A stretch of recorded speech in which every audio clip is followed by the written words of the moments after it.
Well, another day for the Philadelphia Eagles. Want to go over a few things regarding camp. A big gem in this draft that we don't talk about enough. Are we underestimating this draft pick?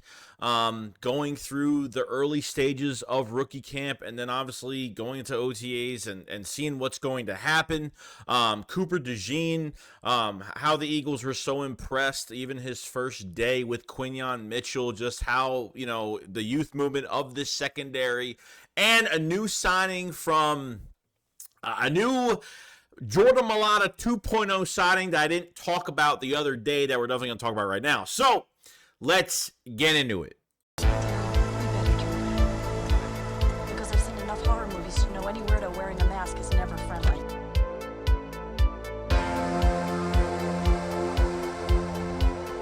Yo, what's going on, guys? I hope everyone's having a fantastic day today. So I'm going to go over some news for the Philadelphia Eagles. Now, we've been through, 1 or 2 days of rookie camp. I don't think the media was there today unless they were off. Since rookie camp is only for a few days. So we only get a little bit of time with the undrafted free agents, the rookies, and obviously some of the guys that are trying out for this team. Now, I think what we're really not going over right now is obviously Jalyx Hunt from Houston Christian, okay? Drafted in the 3rd round by the Philadelphia Eagles, which turned out to be Fangio's favorite defensive player. Okay, one of Vic Fangio's top players in this draft, which Daniel Jeremiah said after the draft. And, it's a really good sign because, instead of just drafting a guy and not knowing what you're going to do with him or, you kind of have no plan with him, it's really nice to see that Vic Fangio kind of had a target himself, handpicked this pick himself, and, from your defensive coordinator, from his standpoint, there really would be nobody else I'd rather handpick a pick like this than Vic Fangio. I might not be a big fan of the scheme in general, but to get his own players that fit this scheme is great.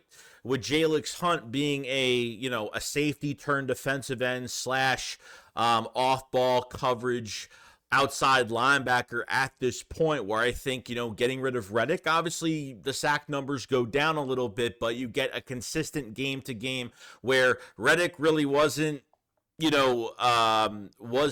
productive in pass coverage, and they're going to get a guy now that is, a safety turned defensive end, off-ball guy, 6.5 sacks, not a big school. Howie Roseman thinks that this guy has a big chip on his shoulder, likes to get guys from small schools that way. Take Quinyon Mitchell that came from Toledo, but Nick Saban really wanted him to transfer to Alabama so badly because of the talent, but Quinyon Mitchell had a lot of loyalty towards Toledo because they gave him a big chance coming out of high school, where he had some gray area and some issues coming out of high school, and the loyalty was there for them. So that was a really cool thing.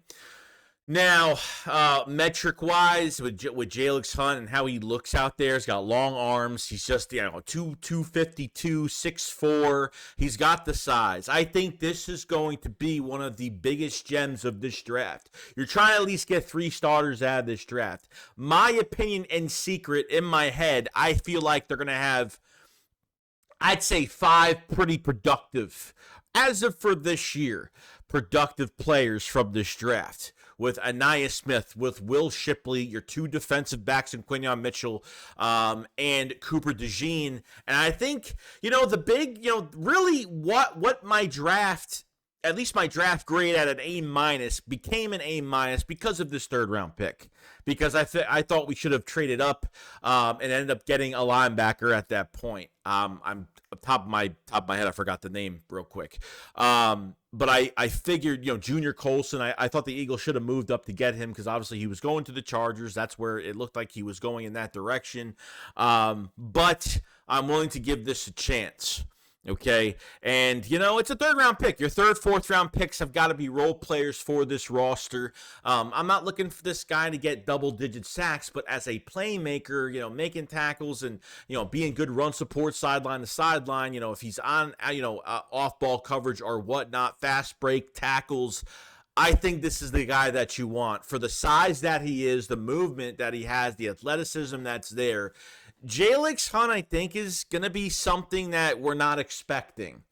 Okay, I think a lot of us are still down about the Reddick trade, why it's a 26 third-round conditional, why they really didn't get any type of draft picks for this year for him to at least help us out with this draft, to give us more draft picks. But, Bryce Huff is a gamble for this year at least, where, I think Bryce Huff is going to be a fantastic player, but I feel like, they should have done a little bit more. Maybe they go sign a free agent for a year and Yannick Ngakoue at 28, 29 years old, just for a one-year deal just to add more depth for the defensive line. Could Jalyx Hunt be that underrated gem that we're not expecting? Because obviously when he was drafted, a lot of people were pissed off over it. A lot of people were. A lot of Eagles fans were not happy over this pick at all when it happened. It made it seem like the world was falling, the world was burning, and the draft was pretty much ruined at this point. I think we have to put our trust in the coaches, okay? Nick Sirianni didn't draft this kid, okay? Vic Fangio drafted this kid as one of his handpicked top favorite defensive players in this draft. Yes, not from a big school, but the Senior Bowl was very, very productive, okay, on some of this defensive line pressure drills. He was given some nice pressure, okay? But I got to say, man, I think this is, I'm hoping, I'm praying at a third-round pick and do a lot of big things for the Eagles, especially our defensive line, where if he could produce this year and takes a nice, giant first step, we'll be in the ballpark where we're not really even paying this guy literally anything for the next, 3 years after this year. So I'm really hoping the Jalyx Hunt pick works out. I feel like there's something there. Like, I feel like the Eagles know a lot more than we do about Jalyx Hunt. Like, internally, his attitude, chip on his shoulder, just pissed off and just wants to show off of what he could do, that he was underestimated, that he, maybe... sometimes you find these guys from these smaller schools and they turn out to be big-time prospects. And I'm not saying that he's going to do anything within his first year, but I think we just have to give it a little bit more time. We're not having full pads yet, and this is well regarding every position on this team because it's a very early stage, a very early process. So besides your two first picks, in the first and second round, your third-round pick here, I just feel like on that side of the line where we need some help, because I think our defensive line just needed a lot more, and getting him as more of a scheme fit that could probably produce better than what Reddick did game to game, not just sacks, but tackles for loss, but for, movement on the back end and pass coverage. That's where you're going to get the consistency from, because sometimes it's really not all about sacks, pressures, and obviously helping other guys. You get a pressure, you make the quarterback move inside the pocket, defensive tackle gets him. I mean, it helps everyone else out on the defensive line. So with Jalyx Hunt here, I feel really good about it. And, I'm actually really excited to see what he brings to the table and to see this thing kind of pan out the way it's going to. So praying to God he's a gem that everyone's going to absolutely love later on. So very happy. Now, I want to go over Cooper DeJean here. Now, Cooper DeJean, Quinyon Mitchell, I mean, they look real fluid. They look smooth. The athleticism is there. Cooper DeJean, I think, is going to be a superstar. I think the Eagles do like him regarding his athleticism, and not only does he play multiple positions, but to play multiple positions, be thrown anywhere you want to throw him at, and he plays at a high level, doesn't make mistakes. It's a fantastic player to have. Was compared to Malcolm Jenkins at the draft. Just some of his movements I saw at the first day at camp. I mean, he looked really good.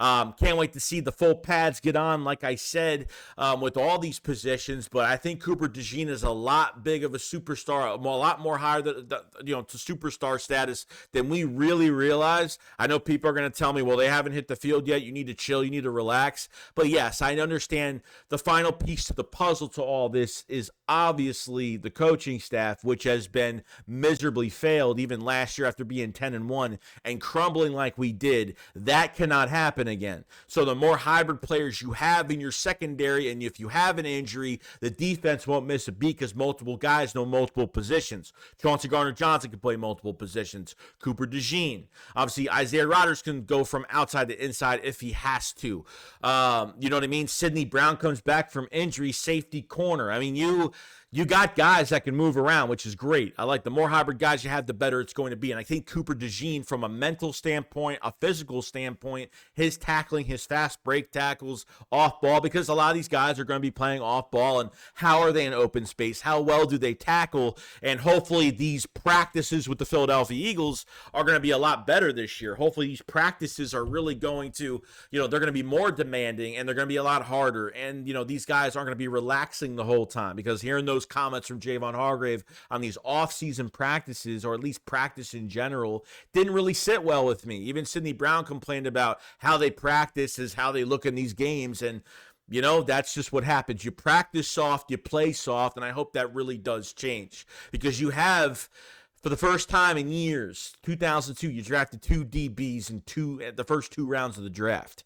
Okay, you haven't done this in years, and this is the first time in a long time where now with Cooper DeJean in the building, Quinyon Mitchell, and they just looked fantastic. I mean, I think Cooper DeJean is a lot more athletic than Quinyon Mitchell, and that's just saying Quinyon Mitchell is very athletic. But watching them do some of these drills, turning their bodies, their waist, and how fluid their motion and their movement is just fantastic to watch, fantastic to see. And I can't wait to see what the final product of Cooper DeJean is going to be before the season starts, what position they're going to have him in. Obviously, we've kind of been looking at, hey, he might be a safety. Obviously, on the pre-draft visit with Cooper DeJean, they were asking him, hey, let's they asked him, what if we put you in multiple positions? How would you feel if we put you in another position than outside cornerback? And he said, nah, I could do it. Anywhere you throw me, I'm going to thrive. And that's the attitude I like, and that's the attitude I want. And Cooper DeJean, like I said, one of my favorite players in this draft, and I think a lot of us are waiting to see what he's going to turn into when we hit another jersey in joint practice, when we go into these preseason games. It's going to be a lot of fun. These preseason games have got to be more demanding this year. The starters have to play a lot longer this year. One series is not going to be enough, and then sitting them out for 3, 4 weeks, whatever it is, it's a long time. So hopefully more playing time there. Now, lastly, I didn't go over this yesterday. The new offensive tackle, I guess, for the Philadelphia Eagles. The Eagles dip in to the newest student to Jeff Stoutland University. Lakin Vakalahi. I mean, I thought this is Jordan Mailata 2.0 pretty much. Obviously a little bit, the height and weight's a little bit lower at 6'5", 318 pounds, 21 years old, from Brisbane, Australia. And yes, I'm reading stuff because I have no idea who this is. So there's the offensive line. So international player roster exemption. So the Eagles have done this. Now this is the second time the Eagles have done this. They did it with Jordan Mailata in the 7th round, and they turned him into something. Now with Lakin, could be prominent to be a promise to be a guard or a tackle. This is where I like them doing this, because I feel like with all the right guard position is wide open. Mekhi Becton is in the building now. That guy from Howard that we have undrafted free agent at 6'8", 320, 315, whatever he is. Between Matt Hennessy and Tyler Steen, and obviously getting Dylan McMahon and getting Keegan now from Michigan. I mean, there's so much competition at that right guard spot now.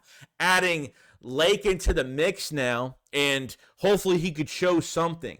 I think it's so much easier when you grab a guy that's never played this sport of NFL football ever. It's easier to make that transition for Jeff Stoutland to mold a guy like this. If you take like a left tackle and put him, and never played the right side, and you want to, instead of a left tackle, want to make him a right tackle, I think that's a lot harder to do. It takes a little bit more time. But when a guy's never played the sport, Jeff Stoutland can mold each and every guy he wants to mold into that position. So I don't know if it's tackle or if it's guard, or maybe it's both. Maybe they want to see what he could do at both. But I'm actually excited that they've dipped into this once again.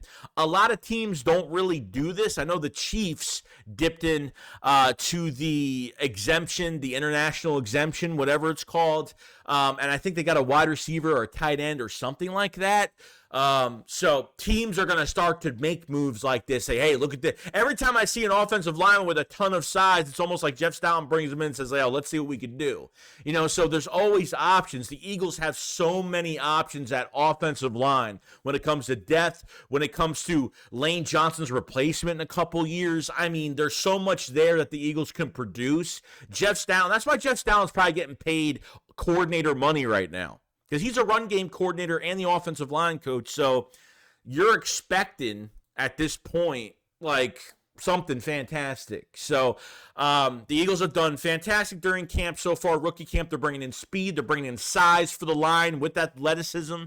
And they're doing a fantastic job. Let me know what you guys think about Brisbane, Australia. I thought this was, like I said, I thought this was his brother or something, which is kind of crazy. 6'5", 318. 21 years old. It's crazy. It's crazy. So, all that, guys, that's pretty much it. Let me know what you guys think in the comment section below of the video. And, guys, if you guys haven't liked the video, if you guys haven't subscribed to the channel, please subscribe to the channel for more content every single day. All right. And like I said, if you haven't checked out the Philly Shakedown podcast merchandise, check it out. We have 6XL shirts now.